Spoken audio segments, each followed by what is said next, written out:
Hello, I'm Bruce Lorincz, and this show is called Bruce on the Loose. I talk to people throughout Wadsworth in a variety of capacities. We talked to the superintendent of schools, Dr. Hill, last week, and he indicated that they were ready to go for school and looking forward to a big 2022-23 school year. And a part of that is our resource officer, Daniel Shonk. And Daniel, thank you for joining us today and shedding some light on your very important position. In the summer, school was over in May. Did you have any other assignments for the police department? I do. I actually stay busy between the police department and the schools. About a week after we let school out, we have our annual Safety Forces summer camp that runs about a week, like I said, about a week after school lets out, where we have students finishing 4th through 7th grade. They come in, we have about 110, 120 kids come in, and they get to take classes from first responders. We have the Division of Wildlife come out. We have ICAC, the Internet Crimes Against Children task force, come out and do classes about internet safety. And they get to learn what law enforcement jobs are about, what firefighting jobs are about, EMS, all these different things. And it's always a great program. We had Safety Town for 2 weeks here at the end of July.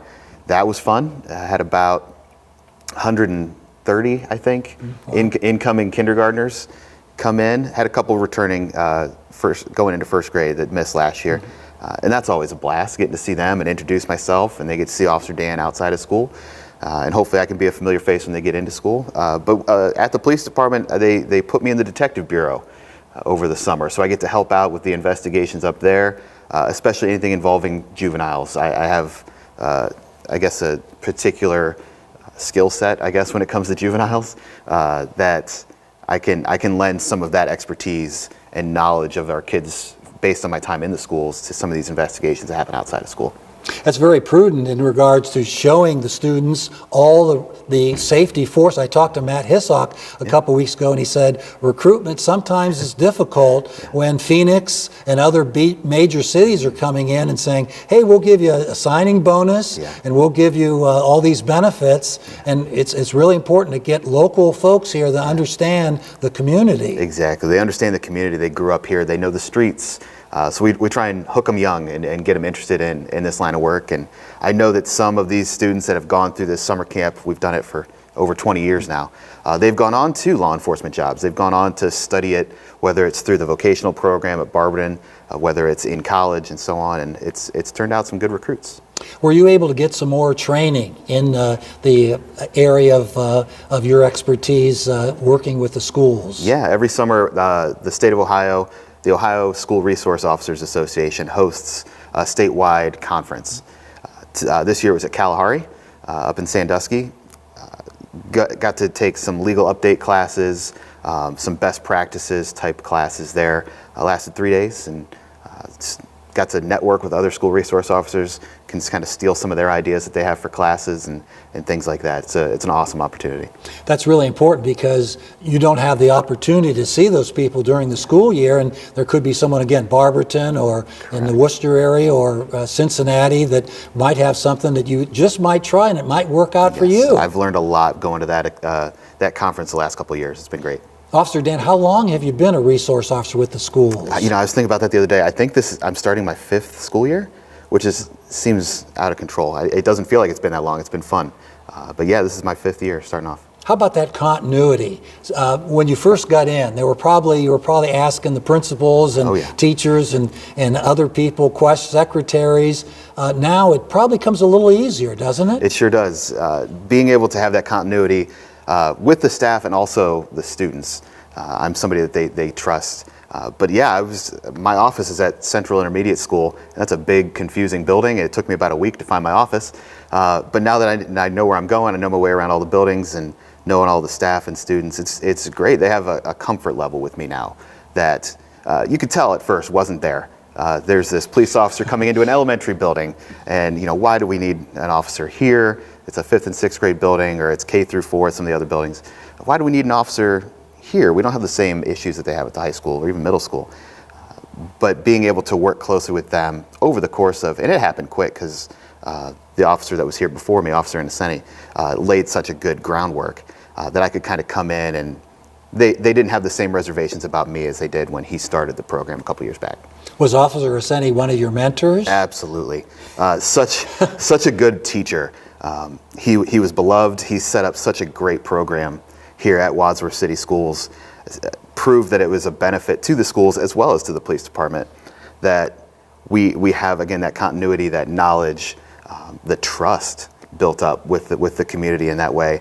And he was able to teach me that, and I could watch him and see how he handles his business, see how he interacts with people, see how he talks to kids, because my kids are young. I didn't know how to talk to kids. That's a special skill set. You understand that. So yeah, he was absolutely crucial in teaching me how to do my job and hopefully being successful in doing so.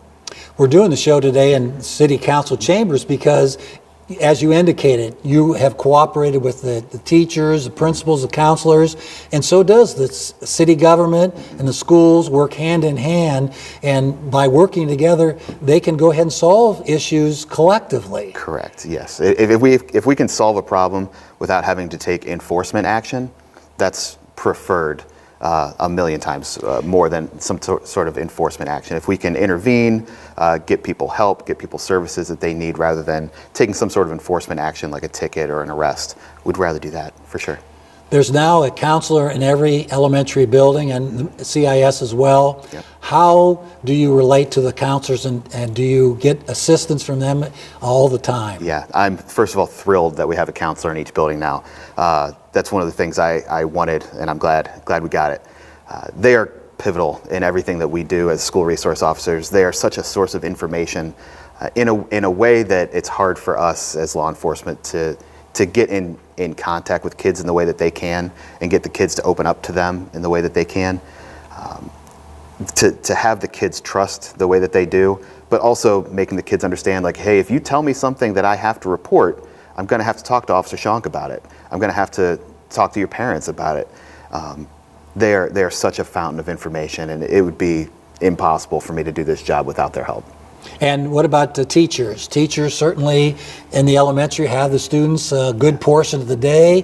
They kind of know sometimes if homework is lacking or their performance has bottomed out, Yep. something's going on, and sometimes you can intervene and help out as well. Yeah, teachers, they're that front line, right, with the students.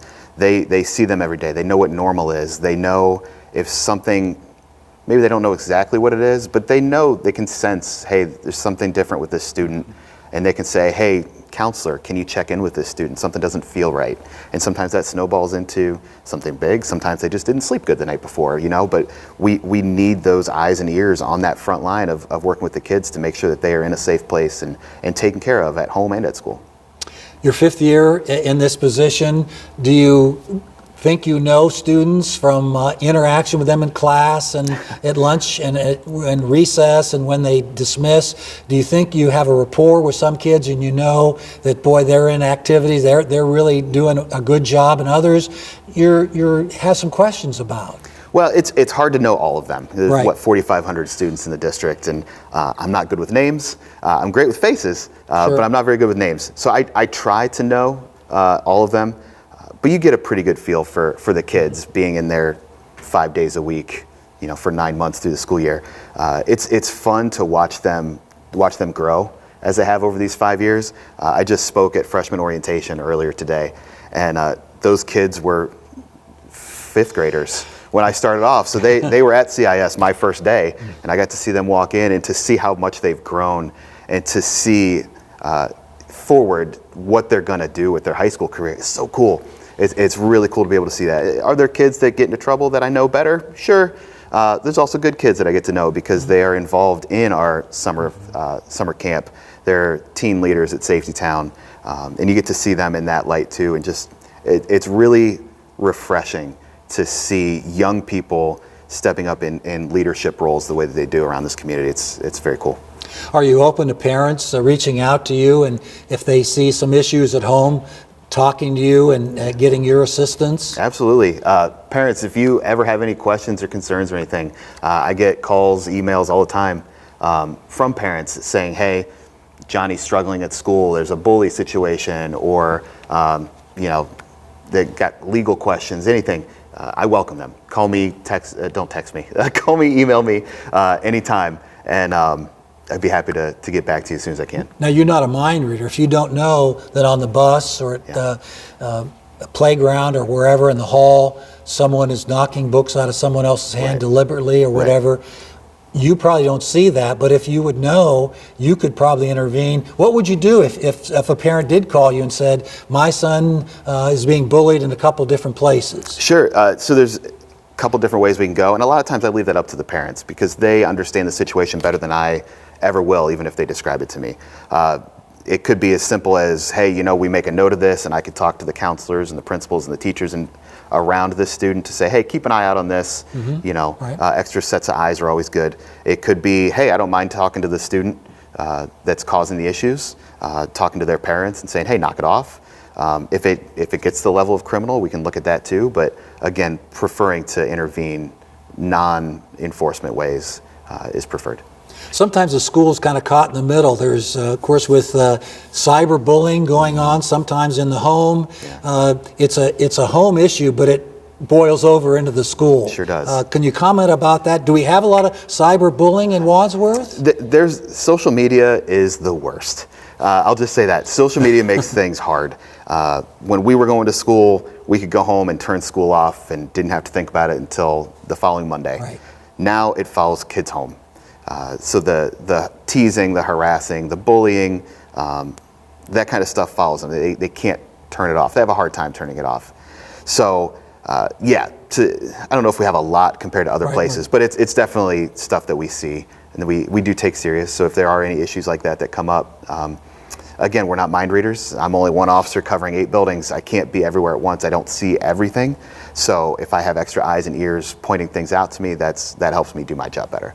How do you balance? Do you have a schedule you try to follow? But there always could be emergencies that those are probably written in pencil. But if there's something else or you're needed somewhere immediately, you might have to go to Overlook or somewhere else. Yeah, every schedule that I make, if I'm asked to come speak to a class, teach a class, whatever, it's always tentative. It's yes, I will be there unless something comes up.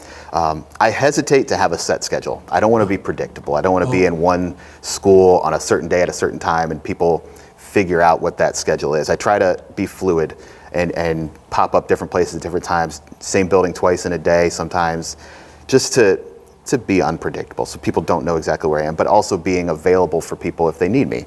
So when I go to a building, it's checking in with the principals, the counselors, teachers that I see. Secretaries are great sources of information too, and saying, hey, what's going on?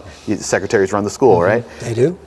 So being able to be available but not necessarily predictable is important to me.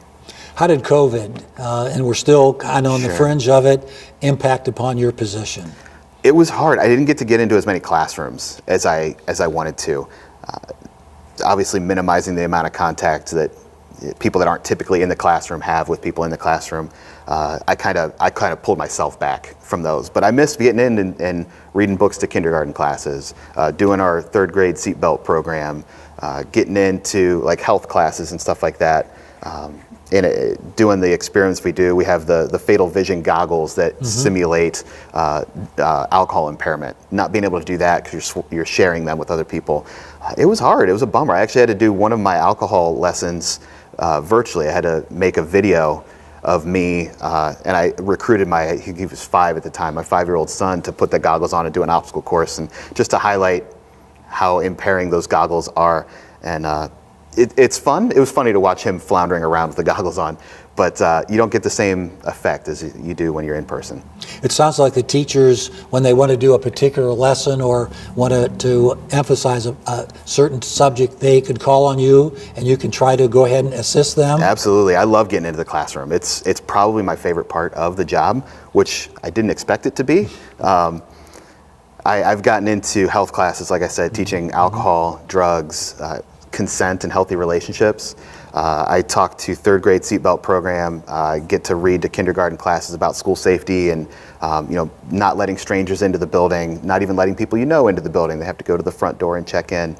Officer Smith, I know, does some classes at the older levels with like car insurance and police encounters. We're going to introduce some lessons this year about police encounters, how to handle a traffic stop, basically, because it's a big question right now.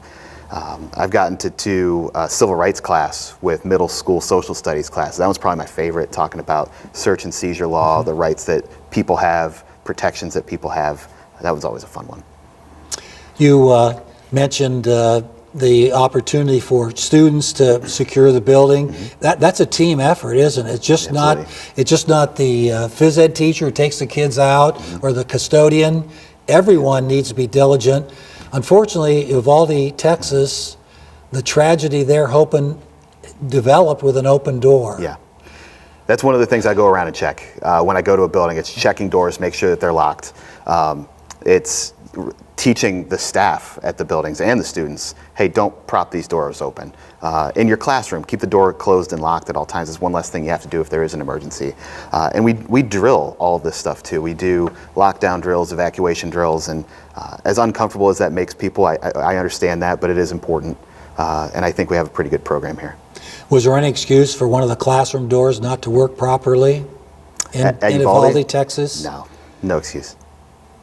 If we had a work order, that would be probably taken care of right away, right? Absolutely, yeah. Our entire school staff, from top to bottom, is very safety-minded and conscious of that stuff. If somebody points out a security issue, it's addressed immediately. We have a growing community. I go to all areas of the city, and they're building all kind of homes and developments.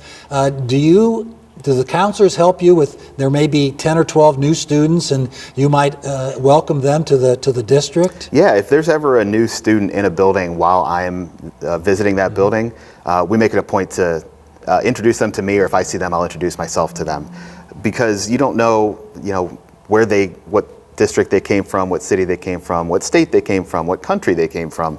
You don't know what their experience is with law enforcement. So if I can go there and create a good first impression for them and let them understand that, hey, I'm somebody that you can trust, that you can talk to, that you can come to if you need help, all the better. Maybe that resource officer from Revere that you linked up with, you knew, and say, oh yeah, I know that resource officer. Absolutely. So that would make them feel really good. And Absolutely. I think the students, how do you think they would react to that when you welcome me as a new student? I hope they feel welcome. That's the big thing, is feel safe and feel welcome. And same thing with like incoming kindergartners coming from Safety Town. If I can be a familiar face to them in this big new scary building, hopefully that lessens that anxiety for them a little bit.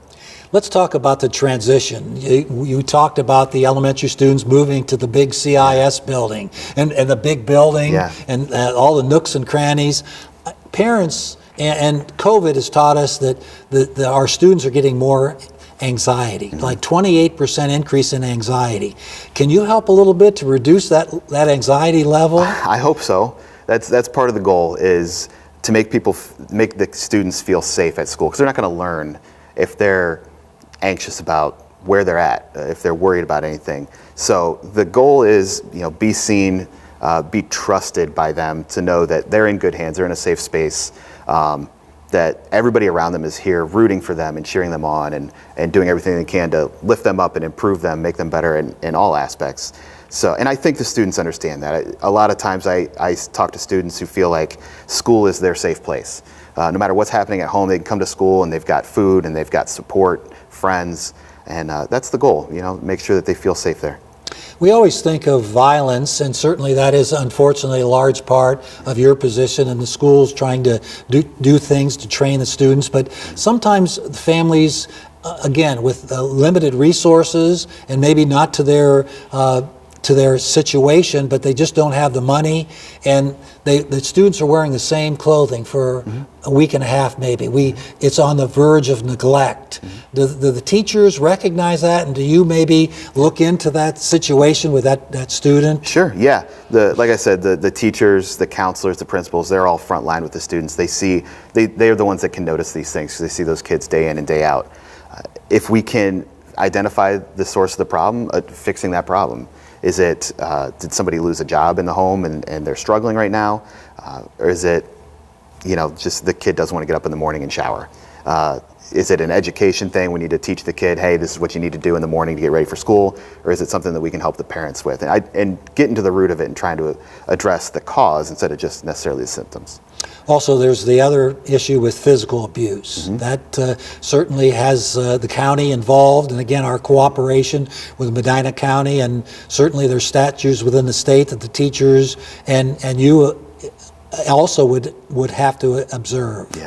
Yeah, we get reports about that occasionally. It's heartbreaking, but it is part of the job. And if I feel like if I can help protect that kid from whoever, wherever, whenever, that is my responsibility, and I take it very serious.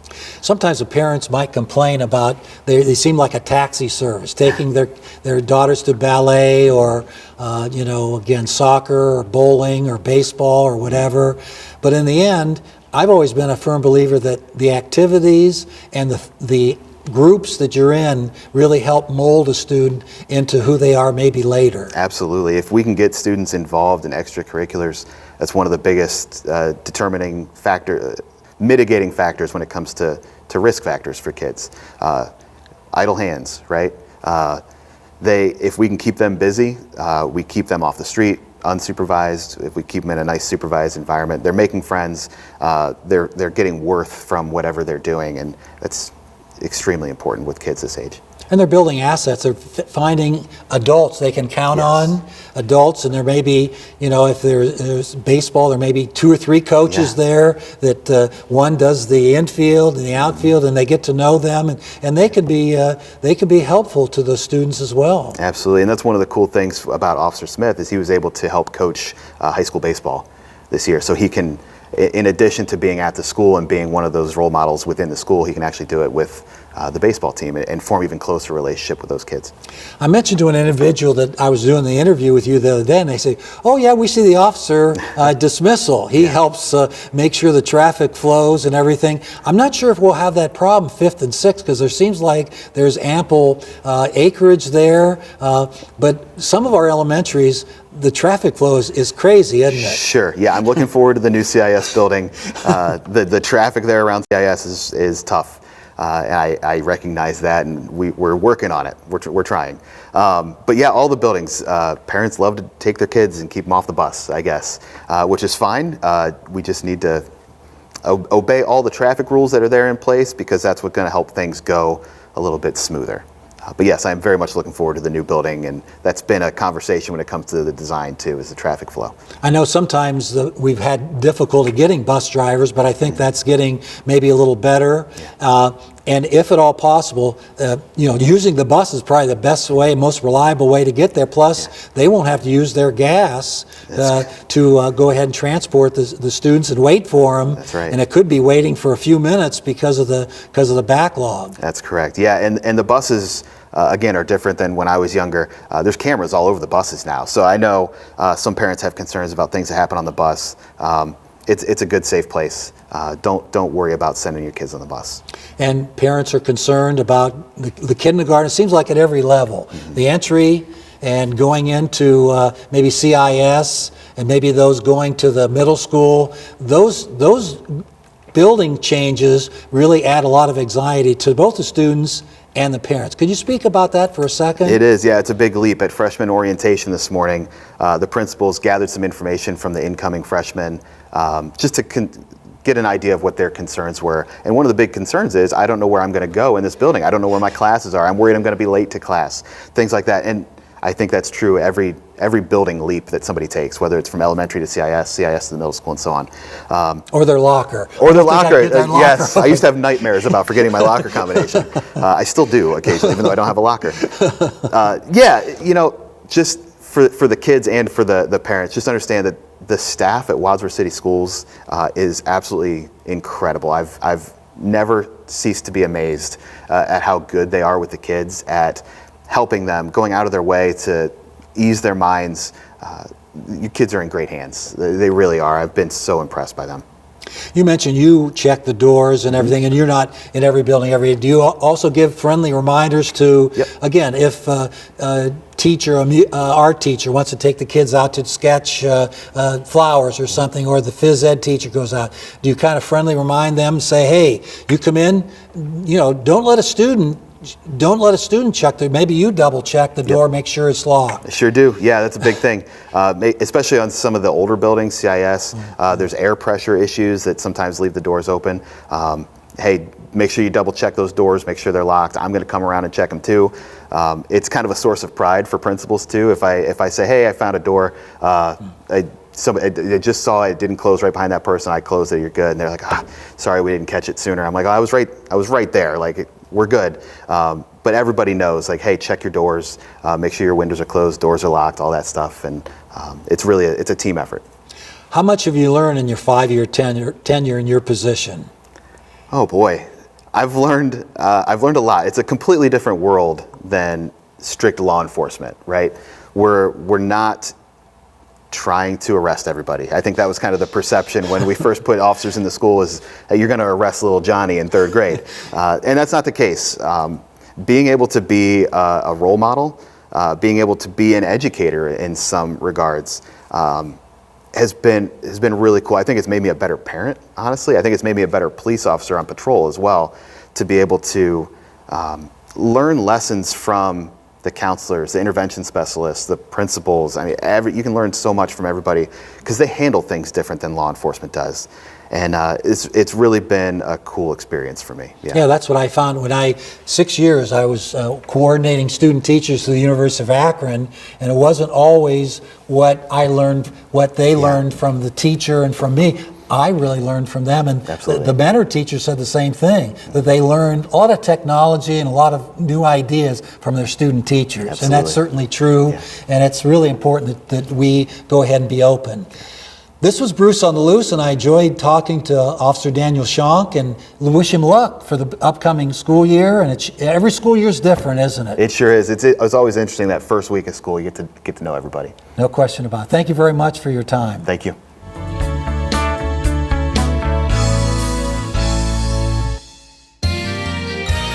You are watching WCTV, Wadsworth Community Television.